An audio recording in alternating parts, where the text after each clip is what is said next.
kitabuza video subscribing omale weesiikire.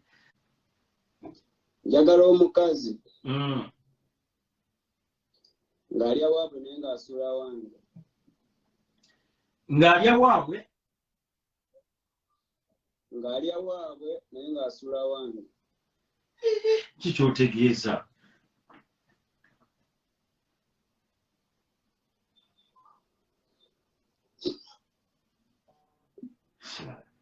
Bw'onoofuna gwe omukazi ng'alya waabwe ng'ate asula wuwo. Tosobola kugula mmere gwe tolina mukazi gw'ogenda kufuna.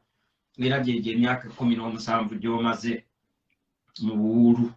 Kituufu abakazi bakudduke ba omusajja omukodonga gwe omusajja atasobola okugulira wadde omukazi ekikyepere.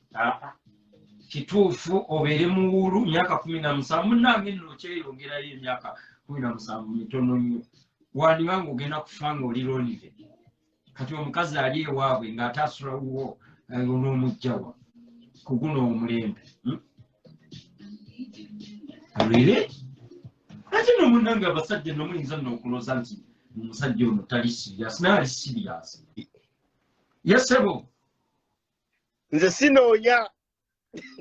Programu eno y'abasingo Anthony Kesi sagala onsumbwe programu eno. Onoonya oba tonoonya. Mbadde nze babuuza koze sinoonya. Kati wafuna omukazi? Nina akantu kange sikyanoonya. Akantu ko kano mumaze nako bbanga ki? Tetugenda in so much detail. Kati ekitegeeza Anthony Kesi oli happy tokyanoonya wafuna. Olaba wenyirira ekirevu nakisala enviri nazijjako olaba wenyirira. Enviri wasaze nsale oba oladde enviri nazisalako ekirevu n'ekishepinga. Omutwe nga gulabikanga omuntu gwe bataasaze mirembe. Ono si kansa. Nedda nasazeeko last week kati zigezako kuddamu kukulaakulula zigezawala takano nga kufaanana bulala. Kati kyogamba olina omubeezi kati oli happy? Nze sigambe nti nina omubeezi naye sinoonya. Okyekuba akasabbuuni oba wakavaamu? Era bw'adde alina essuubi ewange sinoonya alijjeyo. Okyekuba akasabbuuni oba wakavaako? Nze sinoonya, sikuba akasabbuuni ate sinoonya. Kale ssebo katukwate abali singo tweyanziza nnyo baayi. Oyo bamuyita Anthony Kesi. Naye ndowooza ssaawa zino Kesi ako kawala ate enviri wasazeewo eyagalira oba gunzi. Firinga zirabinga omutwe gulimu ebiguuna sayidi eri naye emewe. Naye kati ogambye tonoonya togamba gwe wali wakunoonya. Kuba essimu waliwo abadde akuba. Twagala abantu abagenda okunoonya. Tuli ku Love Station. Sajja oyo yaliwo akasabbuuni twaguma okumulaba ng'ayomba nti abakazi balya ssente nnyingi ye n'awunzika ng'asazeewo ye kennyini yajja okwesanyusa. Yakomplaininga nti nange ate mukazi ate abanna.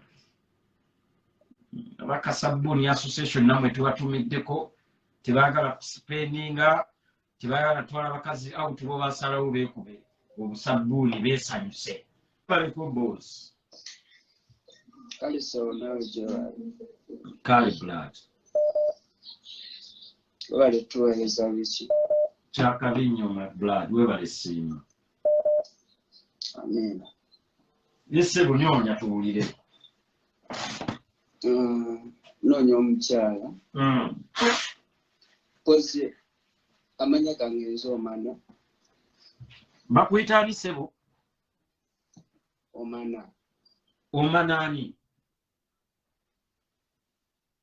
Kibuuka omana. si sebo tukuwulira sebo noonya erinnya lyo lyebyo noonya Mbera Bunyadde yewe Musingo.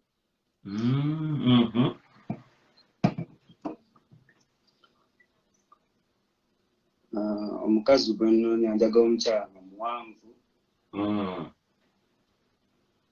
Sagala abakazi ba bigere binene.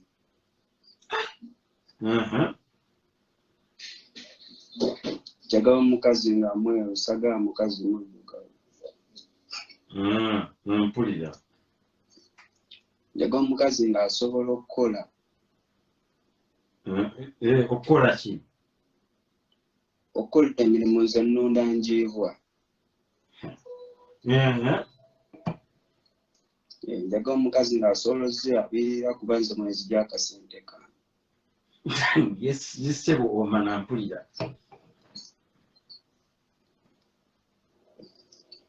Ekirala njagala omukazi nga njagala abaana babiri saagala kusukkawo babanga anaasusa abasigadde ajja balabirira. Mpulira omana mpusebo mpulira. Njagala omukazi nga yagenda okunyanjula. Wangisebo Mr. Omana? Njagala omukazi nga yagenda okunyanjula.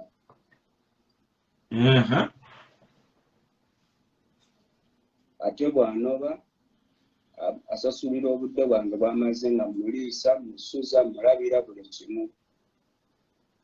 Mpulira sebo Mr. Omana. Omukyala gwe njagala mpozzi emyaka. Mr. Omana mu biseera bye eby'eddembe otera kukola ki? Kuba omukyala yali yagadde okumanya biki by'otera okukola, ofaanana otya mu ndabika, oyambala otya, kuba engeri gy'otali ku vidiyo. Omukyala yali yagadde okubamu akafaananyi amanye enfaanana yo, Mr. Omana. Si omusajja munene nnyo ate siri muwanvu nnyo. Yesebo. Ndi wa chocolate. Ofaanana ng'ani mu bantu bano be tumanyi abatutumufu? Weefaananiriza ani? Muki soko nnyonyola bulungi muki. Olinza otusiigiramu akafaananyi nti munnange olinza okuba olina omuntu gwe weefaananiriza gwe tumanyi nnyo, oba omuyimbi oba omuzannyi wa firimu, ne tukubakubamu akafaananyi nti gundi oli yanneefaananiriza. Neefaananyiriza Richie gwe kennyini. Nze nga weefaananiriza nga nze? Faanana nga nze? Ese. Mu biseera eby'eddembe. Era mbeera awo mu bizinesi yange ya kulunda njiba, sina mirimu mirala gye nkola. Kati ye bizinesi yokka gy'olina? Pozzi n'okulima. Mr. Siri mu nnimiro mbeera mu kulabirira njiba zange. Kati olima ki Mr. Gundi? Kasooli, bijanjalo, lumonde, emmere y'eriibwa era ngitunda mu katawuni kaffe. Awo Bunyadde. Kati ekitegeeza Mr. Gundi bizinesi yo eri awo Bunyadde gy'obeera? Musinga. Wazimba? Waliwo omugagga eyandekera ennyumba y'ejjenkuuma. Wangi Mr. Gundi? Waliwo omugagga eyandekera ennyumba y'ejjenkuuma mu nsula. Kati gwe n'omubeezi gw'ogenda okufuna in case ofunye omubeezi mugenda kubeerawa? Awo wennyini omugagga wanaaba akomyewo nga tunoonya we tudda. Kati muno mu nnyumba mwe yakuleka mulimu ki naki? Omugagga mwe yakuleka? Luumu ezizze omuli ebintu byabisiba naye nze ninamu omufaliso. Kozi waliwo n'ekitanda nakireese jjo. Kwegamba kale ndi serious njagala bufumbo nalese ekitanda.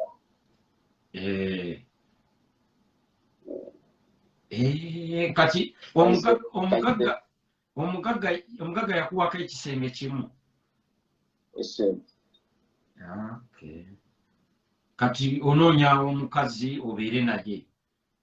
nga nze mbeera mu nnimiro ye ng'alabirira obuyibwa kuba bunsumbuwa bakasitoma bajja siriiwo ndi mu nnimiro zange.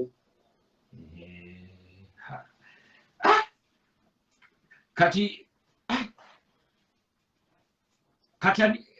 ani akulagiridde pulogulaamu eno y'abanoonya? Mbeerako okufolowinga nfuna mu budde bwange obweddemu mbeerako awo n'akasimu kange. Mbeerako awo sometimes nga ntwaliriza ebiseera nakusubscribe nga sebo naffe eno waliyo gundi internet. Kati Mr. Gundi, kati omukyalo obadde oyagala ng'ava mu nsi ki oba ng'abeera wa oba nga waggwanga ki? Mr. Richie nze Mr. Omana era manyikiddwa Omana atunda enjiibwa ebunyadde. Mr. Omana kale sigenda kuddamu kuyita Mr. Gundi. Mr. Omana kati Mr. Omana obadde oyagala omukyala ng'ava mu nsi ki nga waggwanga ki? Sifuddeeyo bava mu nsi kyazo nga zaogera Oluganda tusobola okwatagana. Kati in case wofuna omukazi abeera e Canada n'ayagala olilocatinga eggodde Canada. Siva mu nsi yange oyo aba nnemye. Mr. Omana nga Mwangi? Esewo Mr. Rich. Kati gwe togenda kuva mu nsi yo. Baba nga nasobola okunzikiza okutikka bizinesi yange nantwala enjaga tusobola okugenda ne bizinesi yange badde saagamu kwegamba oyo aba agenda kunkalubiriza. Mr. Omana bizinesi yo ogambye yakutunda njiibwa. Na birime. Ebulaya tebakkiriza kulya njiibwa, tebakkiriza kufuula njiibwa nti bizinesi. Enjiibwa eno bazirabanga bimuli decoration era ne bakukwata n'enjiibwa ebulaaya. Kati Mr. Omana enjiibwa oyagala ati tosobola kukolayo bizinesi ndala. Amuna bizinesi yakika twakula nga ye bizinesi eriwo ewaka era badde saagala kuleka mulimu gwa family. Kati oyagala woba ogenze Canada era musigale nga mutunda enjiibwa. Esewo. Omukyala mpozi ogambye ng'afaanana atya? Mukyala muwanvu saagala mukyala wa bigere binene mpozi n'ekyasaagala mukazi asiba nviiri.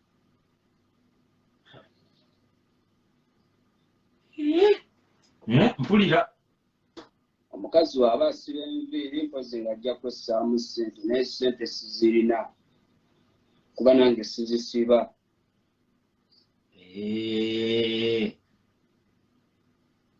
Omanyi okufumba? Okufumba manyi ofumba amazzi ag'okunywa. Go tegasobola kunsiriirako manyi okugafumba naye ebiseera ebisinga nze ndya mmere yange ya mu nnimiro bannima ne mmegeta ku muwogo. Etegeeza Mr. Omana tolina wadde sepiki. Ebyo byonna tugenda bigula nga waali kuba omugagga ebintu yabisibira mu bisenge kyovula mbeera sinyangu. Osinga kunyumira music ki? Music etera nyumira nnyo music wa Oliver Ngoma. Oliver Ngoma ayimba oyo wakabi. Olina leediyo ewaka? Nyina radio. Ate TV? Omugagga ebintu yabisibira mu bisenge. Nali badde nko siina kale TV siina naye nga tuba tukwata mukyalo oyo ne tukola amaaso gonna ati kati siina muntu anzinga kuba nze nkomawo ngwa byange TV mbadde siina budde era nga sigyegomba kozi mukyala nga obutabuuba ala nsobola okugiteekawo.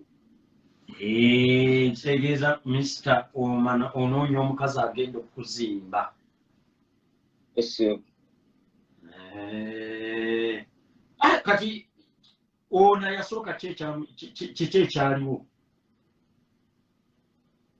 asiwasangako ssebo kati obadde nga singo ebbanga lyonna essebo pozi n'omukyala gwe baali banfundye tali tugenzeyo mu kuziika wabawo omukyala yali anneegombe naye ngenda okunoonyereza ku bimukwatako nga ngamba omukyala balinamu ebitambo ameketa amannyo ali obubiriiti kale nantiisa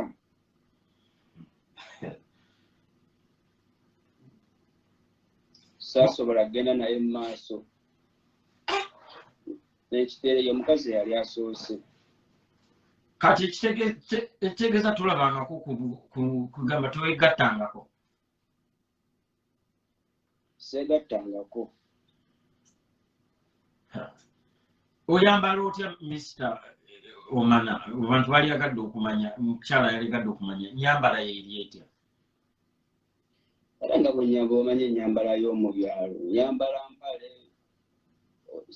ogamba sitayiro zammwe nga woyambala bwotyo ki nedda singa nze gwe nyambala yo nga ggwe kesaawa zino nyambadde t-shirt eriko MTN wangi essebo wangi Mr. Omana nyambadde empale ekika kya fulungu ne t-shirt ya MTN ate wansi oyambaliddeko ngatto ki nyambadde nigina ssebo nigina ne Kanye West azambala sikyazizala wa nigina ngatto nnungi nnyo oyambadde ma easy weekends essebo ogenda funa omukazi omanyi okwogera oluzungu si nnyo nnyo naye nga kisobola kubula emanyina mwendaga oyina emmotoka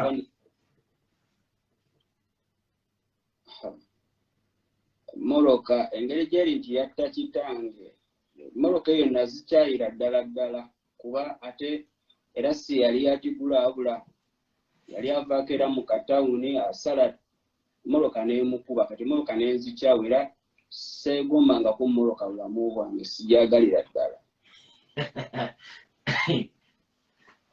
wangisebo wangisebo Mr. Omana Mr. Omana sebo emmotoka wazikyawa essebo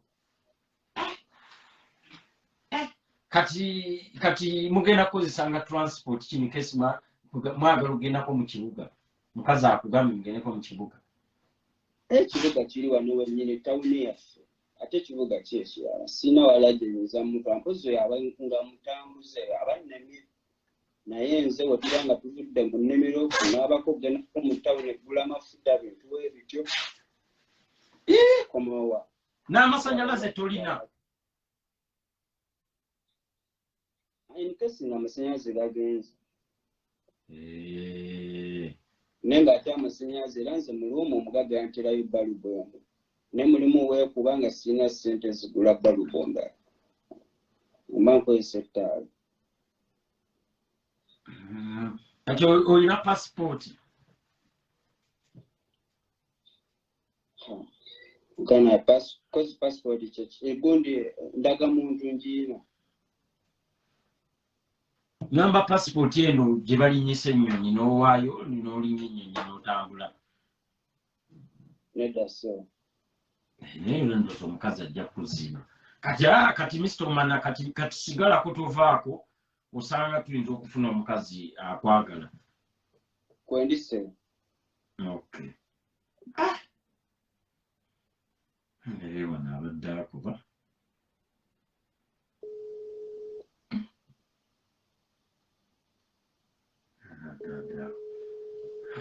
that situation good luck munange tomanya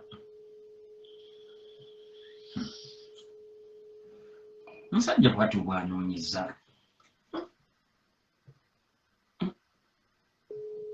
musajja bwati bwanoonyeza bwambi so omusajja temumusaako mbeera program eri free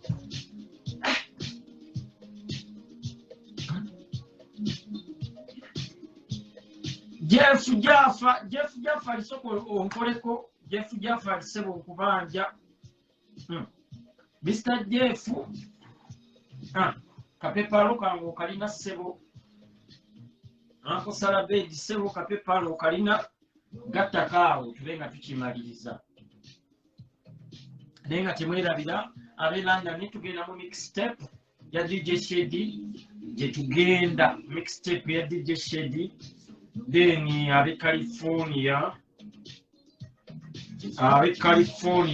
tulinayo Ladies on the Mic featuring Angela Katatumba, Ladies Zani C oba Zani Lady C ne Naira Ali. Ladies on the Mic tujja kubeera wali eri ku Venus Banquet Hall, Shamani Way, California, we tujja okubeera abe California awo. Hello. Yes, mister. Yes, sir, oterezeza network kati nkuwulira. Yeah, network is clear now. Yes, Mr. Okero, how are you doing once again? I'm okay, brother. I'm outside, I'm on the tree, and I'm ready to search. Mr. Okero, search for your perfect match. You don't need to be alone, you know. Yes, Mr. Richie, I want a very beautiful woman, a very brown woman, slender, tall, because me, I am black, and I'm also slender and tall. So I want a very beautiful woman who will make me proud, you know, in my village. I want people to say that Mr. Okero, beautiful woman, you know. So over here in my village, they believe that brown is beauty, and even me, I believe so. So I want a brown woman to make me proud in my area. So, Mr. Okero, in your village, they believe that all women who are brown, that they are beautiful. Yes, even me, I believe that because I know brown is beauty. There is no brown woman who's ugly. Okay, so Mr. Okero, you want the whole village to say that Mr. Okero has got a very beautiful woman? Yes, because in my village, they all know me as I'm different from them, you know. So I want to be more different by having a very beautiful woman. Mr. Okero, you have come to the right page. This is a love station. Mr. Okero, don't look any further. This is the right station where you can search and find your true love. Mr. Okero, go on and search. That is why I'm called. That is why I've made sure I come out of the house to get a clear network to make sure I know this is a very good platform to get a very beautiful woman, to get whatever I want for myself. Here we only have brown girls. Most of them, 99% they are brown. We only have a few dark ones, you know. The ladies and the, huh? I don't want white. I just want brown. I want a Ugandan brown one, you know. Not a white one, but a brown Uganda. You have come to the right platform. Mr. Okero, how old are you? I am just 26 years. Mr. Okero, what are your hobbies? I am a businessman. I do business. I'm self-employed, and I like chilling. I like relaxing. I like enjoying life. You know. So Mr. Okero, you're a businessman. Yes, sir. What kind of business do you deal? I deal in local. I supply some hotels in Kampala. I supply them with local chicken from my village. I'm in a village called Amuria. Have you ever heard of a village called Amuria from Soroti? Have you ever heard of a village called Soroti? Yes, I know Soroti. They have nice potatoes. Yeah. Now a few miles away from Soroti, there's another district called Amuria. So I am a boy from Amuria. So in Amuria, I want to, and then the whole Amuria, they know me as Okero. So I want to. That's why I want a woman who will make the whole village say, "Oh, this man has a beautiful woman." So yeah, you know, these brown girls on this platform, they always want to know about, you know, like they want to know deep about you before they start like communicating with you. So you said you are a businessman?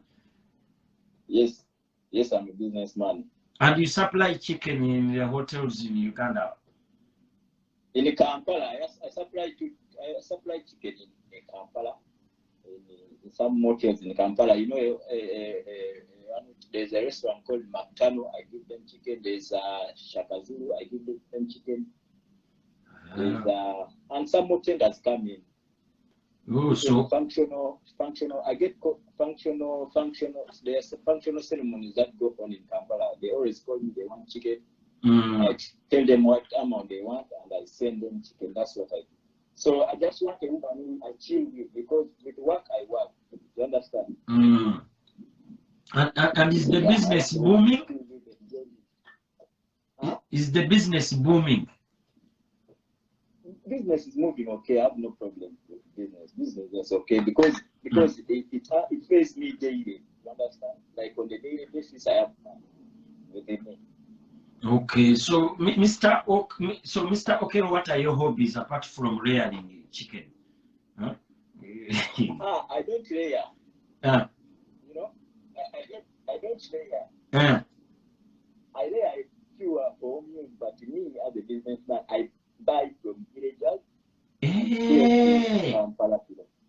So, oli musuubuzi wa nkoko? I'm a trader. Okay, so you go village to village looking for cheap chicken. Yeah, they know me. They bring it to my place because they know I buy. Okay, can you speak Luganda, because English is so, you know, sometimes I don't feel comfortable speaking English. I speak Luganda. I know Luganda. Okay, Mr. Okero, let's go. Yeah, let's speak Luganda. Okay, it's okay. Together, mass. Kati oli musuubuzi wa nkoko? Anti kati nze nkoko ngula ku bantu wano. Then I make sure nzina. Then to my customers abali Kampala nembawa. Kitegera Kampala mu Bugolobyo mu Ekansanga. Ogenda kufuna omukazi, ogambye ofuna daily. Nze tuwadde ate omukazi saagala mukazi I just want a very bamuyita batyo omukazi. Nze ddala omukazi wa kunyumirwa naye. For fun. Not only fun, like of course relationship has to be fun. Relationship never fun. Namunyumirwa naye waliwo ekika ky'omukazi namunyumirwa nga bantu bagamba bana baye beeyagala. Okitegera? Saagala mukazi mbwaze simanya aze n'ebizibu anoonya musajja amulabira don't want njayo omukazi maze kunyumirwa nga wetutambuza relationship. Yeah. So that's why nagambe Brown be bakitegeera lwakwasi bonna. Njayo omukazi nga wakunyumirwa nga otambulako mutaawo n'omwo mu kyalo, manyi mu kyalo batya mangu, embeera musobola tubagambe mbeera muno maamulya naye embeera Kampala era okiisa kubanga omukazi w'omulabisa obulungi. Okitegedde abantu baba tebamanyi byafaayo egyavuddewo naye kye balabako kye bagenda nakyo kati esitudde oba wa kyalo oba waawa naye kusinga njagala bano bakadama because they understanding bagumiikiriza. Olwagala kadama nga mweru. Bakadama babagumiikiriza nnyo. Kati nga kadama yenkana atya? Nga mutini mu sayizi nga muwanvu nga mweru abammaze. Kati gwe mu biseera by'ebiddembe osinga mu biseera by'ebiddembe osinga kukola ki? Obeera ku ki? kati ebiseera byange eby'eddembe bitera kubeera weekend. Ate zinsanga Kampala ebiseera ebisinga weekend zitera kunsanga Kampala. Because bantu teyonze obusuubuzi bwange mbukola ku Friday. Then Friday kityo kyennyini n'ensimbula n'engenda e Kampala. Saturday Sunday n'ensupplyinga weekdays n'eziramusaawo. Kati Mr. Okero oyina ennyumba? Ndi mu kuzimba newembera era wange. Uli mu kuzimba ennyumba endala? Naye sinabazimba nnyumba gyembera because ndalazimba nga ndi mu certified. Ennyumba gyendalobeeramu njala ngiplaninga na mukazi wange nga yakabiri. Saawa zino nzimba nnyumba za batenants. Ewaffe batenants tebaliimu nnyo sente naye it's okay. Nzimba just neziri era zigozigowe butyo. Kati bw'onoofuna ennyumba gyenaabeeramu like a dream house yange njala giplaninga nga ndi certified. Right now sina kyeneetaaga nnyumba. Nzimba emizigo gyange gimpa sente. Kati wano wobeerera mu kibuga e Kampala ku weekend ng'otuteyo enkoko oba olwokola ki nga omaze okutunda enkoko zo? Kati abayaayi bennyini bensupplying enkoko nero babeeramu bifo bya kukiringa gundi ogimanyi shakaziwe eri bugolomi njiwulira restaurant y'amaanyi nene nnyo mbimbirawo n'enkiringa bennyini bakasitoma bange ate nange mbawagira. Naye kati bano bakadaama onoonya omukazi kadaama bakadaama ebiseera ebisinga baba ne contract bakolera emyaka 3, 2, 5, 4 balwawo okujja Uganda. Kadaama nga ajamba kadaama nga emyaka 2 si mingi. Otegedde. Saagala bano bakazi ba Europe simanyi kyabo balwayo abo tebadda waka ate nze saagala mukazi walongo relationship namuyinako naye kyekyatambulira bulungi. Kasigala nga agenda kudda tuweerezeemu bano ba Europe simanya USA simanyi kyabo mubeera mu byalabu ku simu mwaka naye nga tewali kiriwo kyamaanyi kyakunyumirwa. Naye kati kadaama ye omanya nti guno omwaka egugo ogujja dda oba ki alina okudda. Yes, nkitegeera. Kati ate wadda abakadaama babeera determined. Abadetermined ng'aliredde okutambuza ki okusinza ku byemu plannings. Kati ekitegeeza kadaama ono onoomufuna nga akuyambako mu bizinesi ez'okusuubula enkoko. Kati mpozi kya kadaama agenda kunyamba kuba omulwadde nze ndikwasaganya kyagenda okunyambako kadaama. Mulimu bakadaama nga basomasomako kyagenda okunyambako ku exploitinga business tufune ba clients abenjawulo nga mugamba kati lumbako hoteri obweti bagamba befe tubiringa mu nkoko lumbako hoteri obweti otegedde mpozi wabanga akisobola ekyo kiboke. Exploiting okwongera business egigaziya.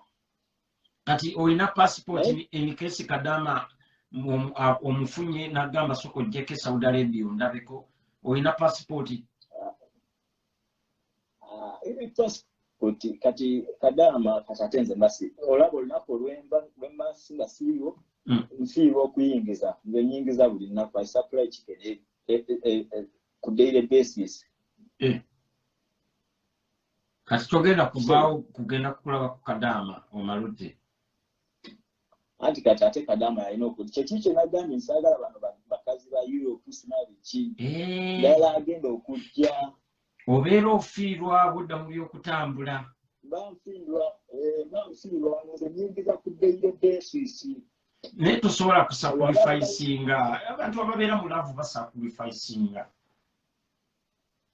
Anti kati awo kusacrificinga tujja kikola luvannyuma nga twetereza tuli myaka kati ngetwagala bina tumaze obituukiriza nga tugamba kati tulye sente zaffe tugendeko e Canada simanya wa tugendeko tulye ku sente simanya biki gyayagala naye for now sisobola bano bakasitoma bange jukira nze business nina abaana benkozesa nga bakusoma bannyonnyola ne bangamba business sustain yo customer omukuumire w'omuyinaawo tomudisappointi naye wadde n'olunaku n'olumu yensonga lwaki omuyina mbalina abaana abasoma n'okunsinga abaana bamuguzi simanya biki naye yasoma bya business n'agamba business kirantu wamufuna omuwa enkoko buli nnaku ate obuddewo ennaku 2 ezo ennaku yo agenda kunyonyera ki bakasitoma be basikola ankutegedde bulungi baabu ovaawo oli kasitoma w'omufiiriza bamufiiriza kati ye zesobola omunyonyera bakitegeera naye kati ye bakasitoma abagenda mpaka kubanza ye kasitoma wange ali omu naye yalina nga 3 bakasitoma nga 3 itegeeza kati twetaaga kadaama agenda okubeera ewaka afumbe bya relationship ufumba ate njala nga yazaalako kubanga mukazi amawe aba yazaalako aba ategeera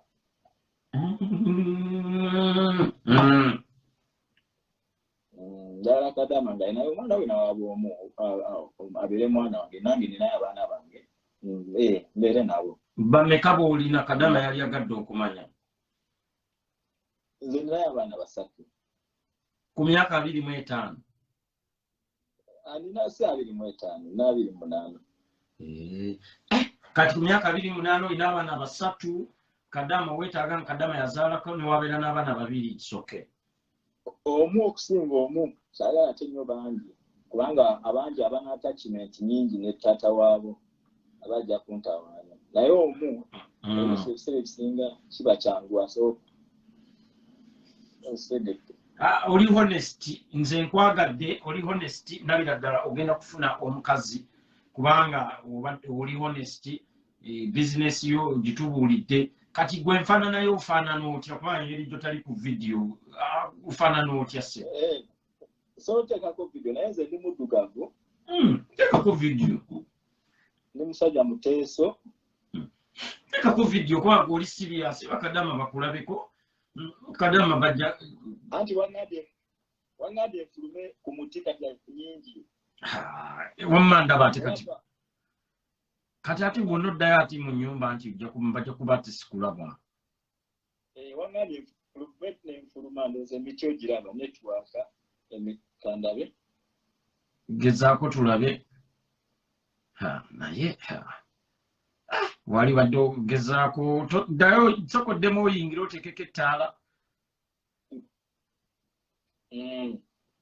anti munda nakubira emirundi nga 3 netwaka nga ekutawaanya neŋŋamba waekanfulume wangambye nenye omuti ddayo munda okoleka vidiyo ogambe yenze Mr. Okero then mali wano nze nkabalage in real time era bajja kati ddayo munda kola bwoti kankuyambeko ddayo munda we recording ogambe yenze Mr. Okero anoonya omukazi kadaama okampeereze kati oyogere n'ennaku z'omwezi ez'olwaliro leero mmeka leero si 6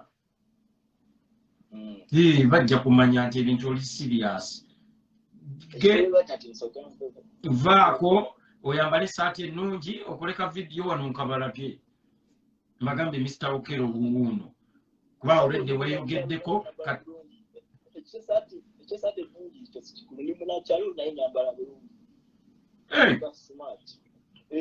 oshopinga wa engoye ozigula wa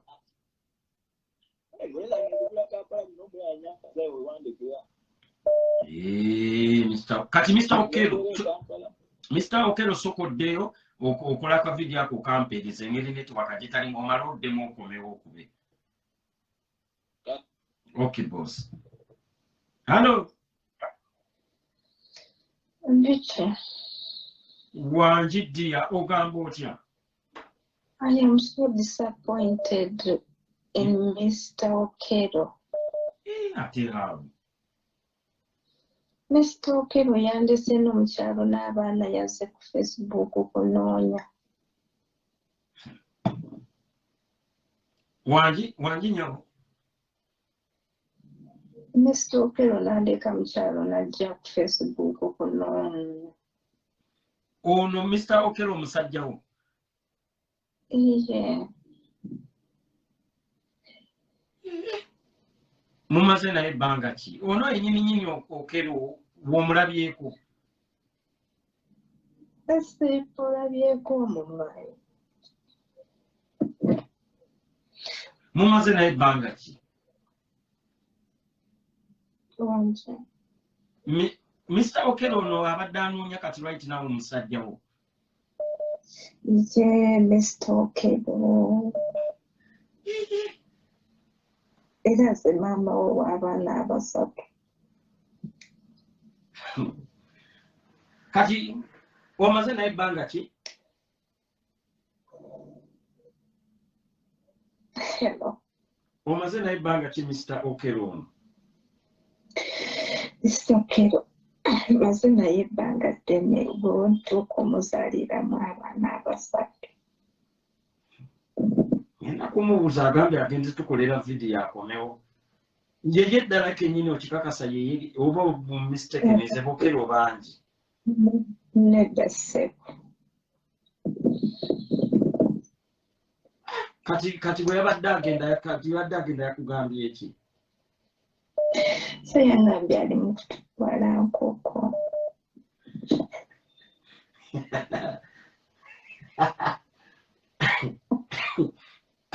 Mr. Okelo yagambye eki? Addusi. Okelo olabika gwe nnyabo obadde olimba oyo yakulemesa musajja. Okelo bangi. Okelo gwetalabyeko. Okelo wayogedde obulungi baagala kumulemesa.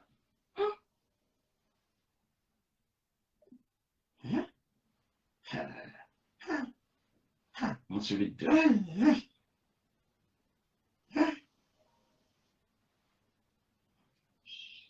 Hello? Hello. Yes? Mr. Richie.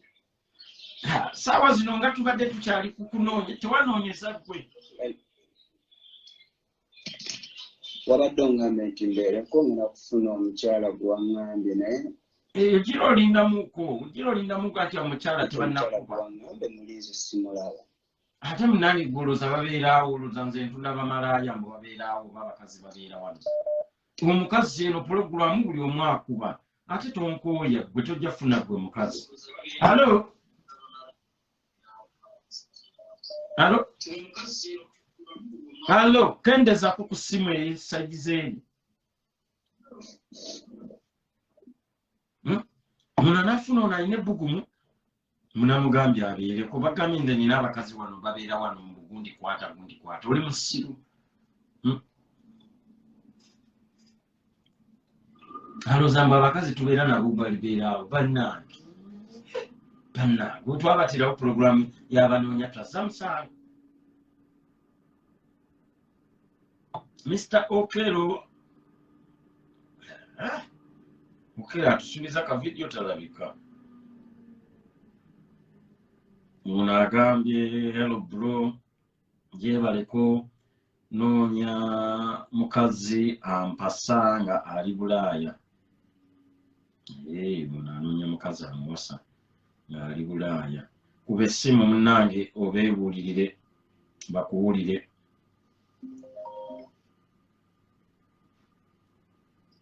Alo? Nga sikula.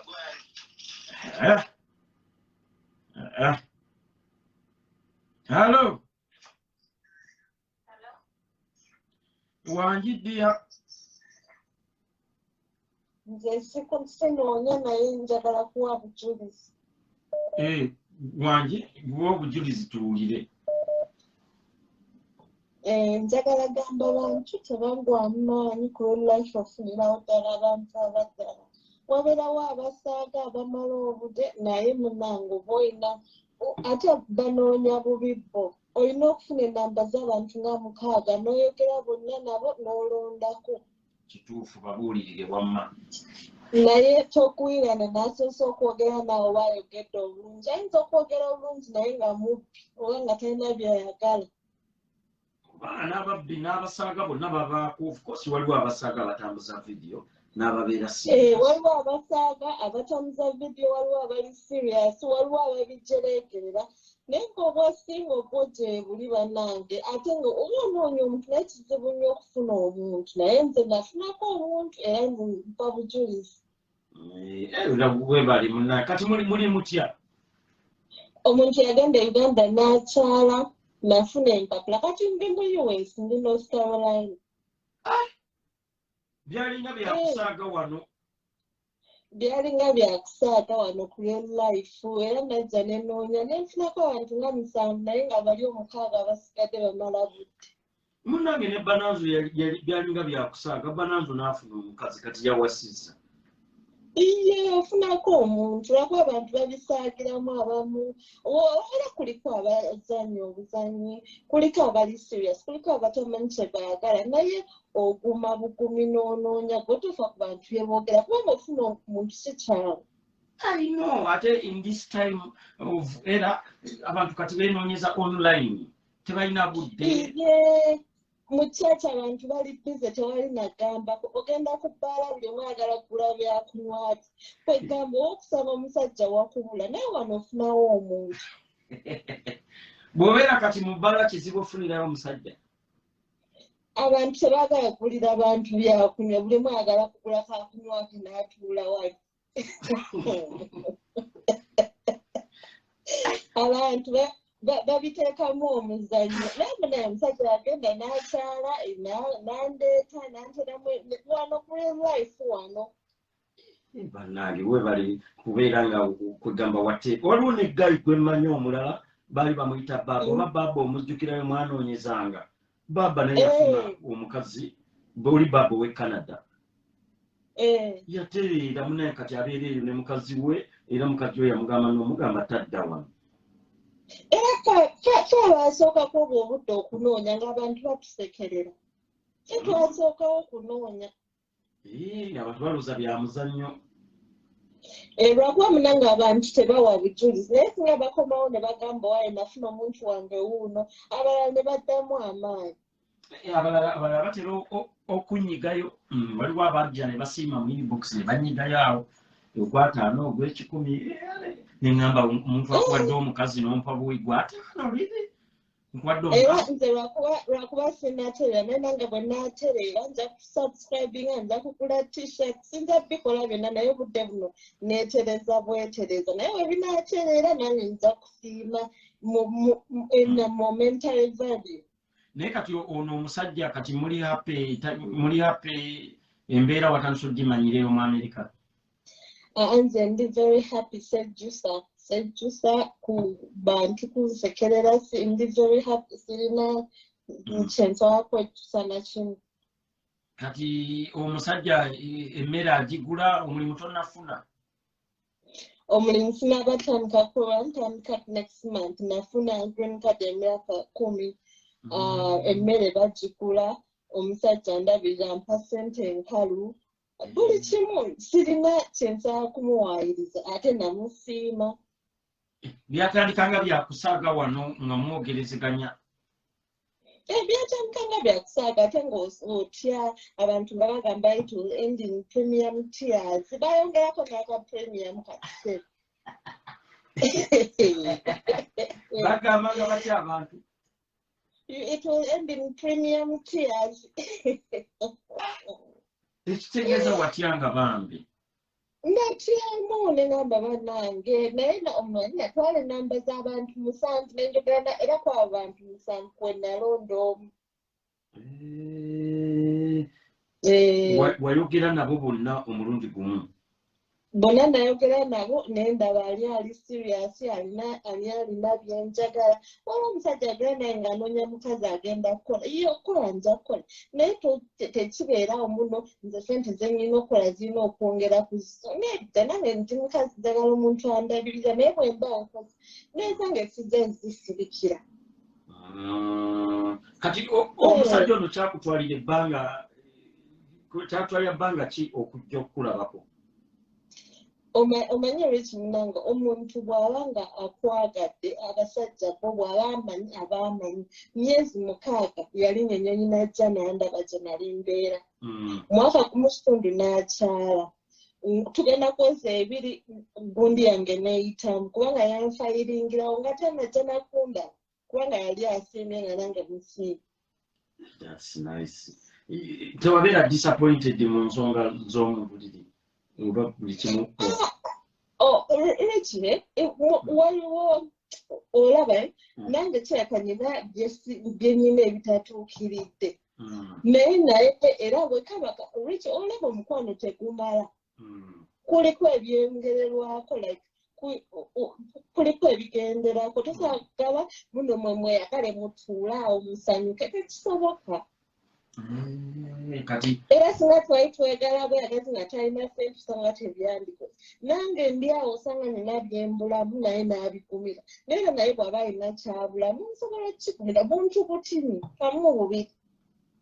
You are happy right now? Sejjusa era Richie weebale nnyo okututeerawo puroguramu y'Abanoonya ababizannyiramu tujja balaba 10 years to come nga bakyakusuubiza premium tiers teziriyo premium tiers. Kyakabi nnyo kyowamma kuba abasiima nno basiima nyina bagayi ndowooza abantu nga 12 abazze wano kati naye weegasseeko ndowooza nga 13 oba around there. Abampeereza message ne baŋŋamba munnange kuba nze mbawo ennamba oli ajja n'agamba oli omukazi namusiimye mpa ennamba n'engimuwa oba omusajja oli n'addimwagadde n'enzibawo ennamba abamu ne bateesiima oli n'akomawo n'aŋŋamba kati waliwo oli omuvubuka ow'e Dubai abawala badde bamwagadde nnyo ne mbawo ennamba. Babeerawo abantu abali serious they come.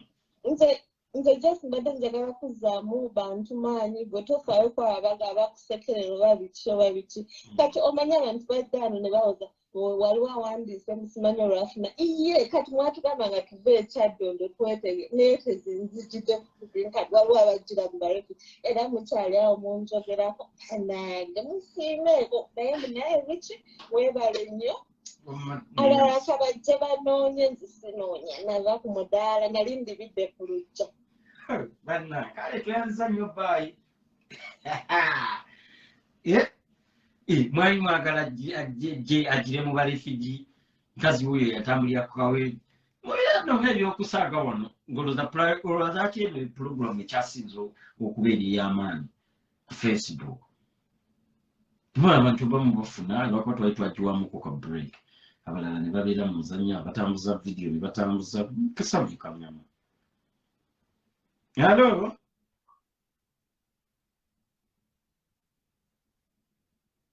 Hello?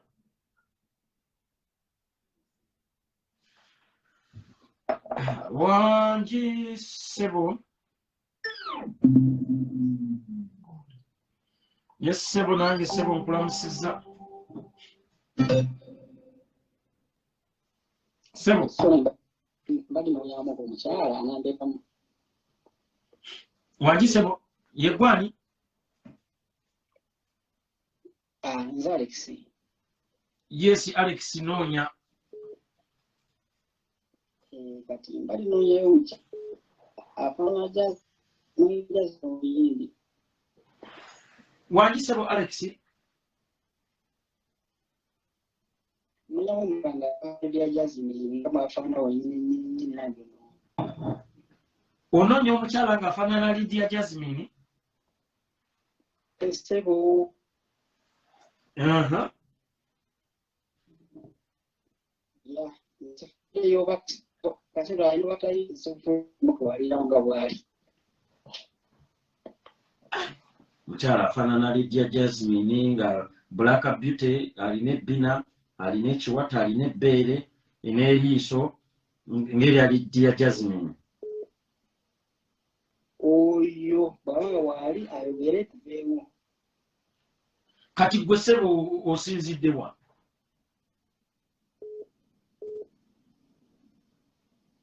Sawa nosinzidde Uganda. Oba oyagala Lydia Jasmine yennyini ekyo nakyo kyogere kiggwe munnanga abalala tubawe chance banoonye. nedda ssebo obadde kiwala kunnemesa ate omutesitesi. Ugambye oyagala omukyala nga faanana nga Lydia Jasmine ate oli Kampala ate ne Lydia Jasmine gyali.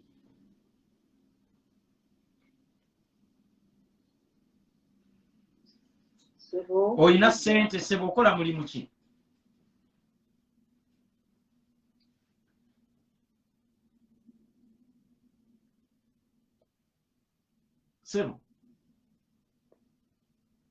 Ssebo mukulu.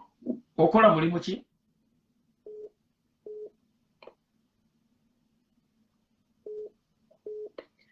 Omulimu gwange Richie nga sala gwogeranga gwakyamayama. Ssebo wazze kunoonya wano tuli serious munnange oba tosobola kwogera mulimu kati munnange ffe tetujja kuba abakazi tetujja bakonekitinga n'abasajja baffere batayogera mirimu gyabwe. Ssebo okola mulimu ki? Kale ndi mbega wa Museveni. Gwe tojja kufuna. Ssebo oli mbega? Kandi bami kugamba mazima.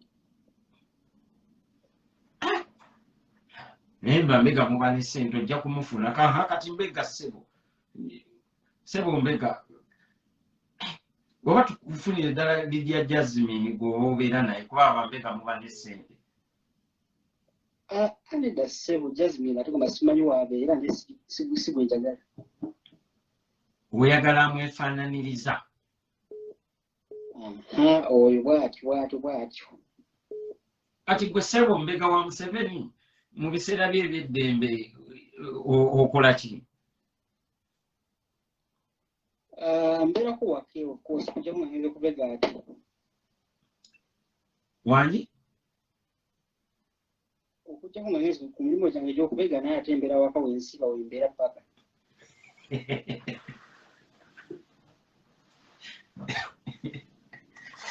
Ekitegeeza gw'osiiba waka okugyako ng'ogenze mu mirimu gyo.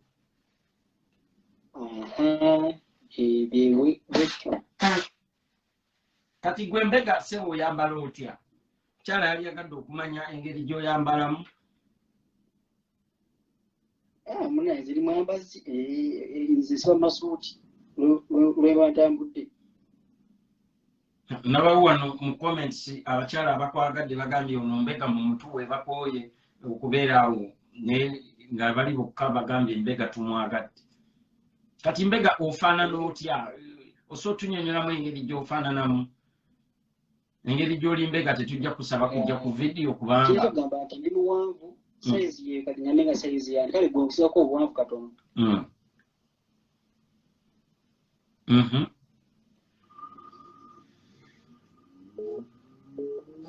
Mbega ennyindo mpanvu oba ntono oba nnyimpi? Ndi yankole. Mbega niwe weesha kulonda omusiki? Nyine pangale njishwere kana bw'ikyo. Ekikumanyisa mbega oyine ennyindo mpanvu? Nakugira n'empiiha zindi kandi kirina enki motoka nkindi kandi kirina enki. Oyine motoka? Motoka zine mushaaku. Ate ssente? Asonja nojja motoka kagiguza kikira n'esente zindi kasi Museveni yakyatajekka ngasobola omwolo. Kati ki ekyatuuka ku mukazi oli ayasooka mbega? Lwaki oli muwuulu nga ne ssente olina? Ssente oziine onkoli awo oli omuwuulu. Akanjooga n'aminyagula. Omukazi akakuzooga? Akanjooga n'aminyagula ebinyaafu yagenda. Wembega banza weebereremu. Okamunyagula ebinyaafu okamuteera? Nkamuhuula. Agamba mbu omukazi oli naye engeri gy'omanyi Oluganda baddiremu okyatuuka ku mukazi we yasooka lwaki mwalemerera na lwaki oli ggulu bannyonnyola batategeera Lunyankole. Anti oli olugezigezi nga lungi kutegeera naawe yali musobola kati nga sijja musobola n'omukola ki naye kyanga ne muyisaamu ezangu waawe n'agenda n'alooka tunoonya malala omukazi yakwetangirako n'omukuba eminyaafu okamuteera eminyaafu wamukuba embooko nikwe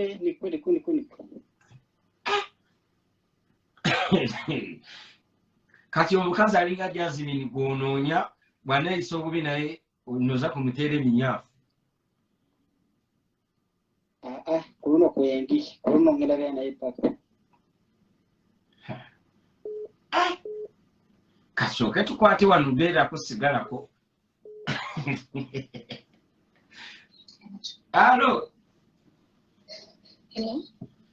omusajja wuuyo mbega akasente alina naye bwawunyiiza ajjayo kibooko n'akusabula naye nga yo omukwano alina naye tayagala kumunyiiza